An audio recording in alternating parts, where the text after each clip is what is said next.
আমার হাতের এই ছোট্ট এই জিনিসটা যে ব্যাটারি ফিউজ আমরা অনেক টেকনিশিয়ান জানি না। পুরো ভিডিওটা কন্টিনিউ করেন বুঝতে পারবেন।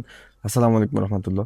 আমরা দেখতে পারতেছেন একটা নোকিয়া ফোন। ফোনটার সমস্যা হচ্ছে যে মোবাইলটা যখন আমরা চালু দিই পুরোপুরি চালু হয়, জাস্ট আমরা মোবাইলের লকটা আনলক করলে আমাদের মোবাইলটা অফ হয়ে যায়। এরপর আমি আবার চালু দিলাম, আপনারা দেখতে পারতেছেন যে আমি আবার চালু দিছি, এখন আমি লকটা আনলক করছি, মোবাইলটা অফ হয়ে গেছে। সেক্ষেত্রে যেহেতু এটা সমস্যাটা অনেকটাই আপনার মানে অটো রিস্টার্ট সমস্যার মতো, তখনই বুঝে নিলাম যে এটা ব্যাটারি ফিউজ থেকে সমস্যা। এরপর আমি মোবাইলটা খুলে নিয়ে দেখতে পারতেছি যে আমাদের ব্যাটারি সার্কিটের মধ্যে কোনো প্রকার ফিউজ দেখতেছি না। আসলে অনেক মানে অনেকগুলো ফোন আছে যেমন টেকনো কোম্পানির, আইটেল কোম্পানির বা নোকিয়া কোম্পানির, ওইগুলোর মধ্যে ব্যাটারি ফিউজ আসলে এইভাবে দেখা যায় না। আমাদের যে ব্যাটারি পজিটিভ লাইন, ওই পজিটিভ লাইনের নিচে আমাদের ব্যাটারি ফিউজটা থাকে। সেক্ষেত্রে আপনারা দেখতে পারতেছেন আমাদের যে এই যে ছোট্ট জিনিসটা, এটাই হচ্ছে আমাদের ব্যাটারি ফিউজ। তো সেক্ষেত্রে আপনারা এই মানে এইটা রিমুভ করে মানে এটা রিমুভ করে আবার নতুন করে ঝালাই করে দিলে আমাদের আশা করি অটো রিস্টের যে সমস্যা, ওই সমস্যাটা সমাধান হয়ে যাবে। সেক্ষেত্রে আমি কি করলাম যে এটা রিমুভ করে নিলাম। আপনারা দেখতে পারতেছেন যে আমি এটা সুন্দর মতো রিমুভ করে নিলাম। আমাদের এই ছোট্ট জিনিসটা, এটাই হচ্ছে ব্যাটারি ফিউজ। আসলে আমরা অনেক নতুন টেকনিশিয়ান ভাইয়েরা আছে যারা জানেন না যে এটা ব্যাটারি ফিউজ। আমাদের যে ব্যাটারি পজিটিভ লাইন, ওই পজিটিভ লাইন নিচে যে ব্যাটারি ফিউজ থাকে, এটা কখনো অনেকে জানেই না। তো তাদের জন্য এই ভিডিওটা। আপনারা দেখতে পারতেছেন যে আমি ব্যাটারি ফিউজটা রিমুভ করে এখন নতুন করে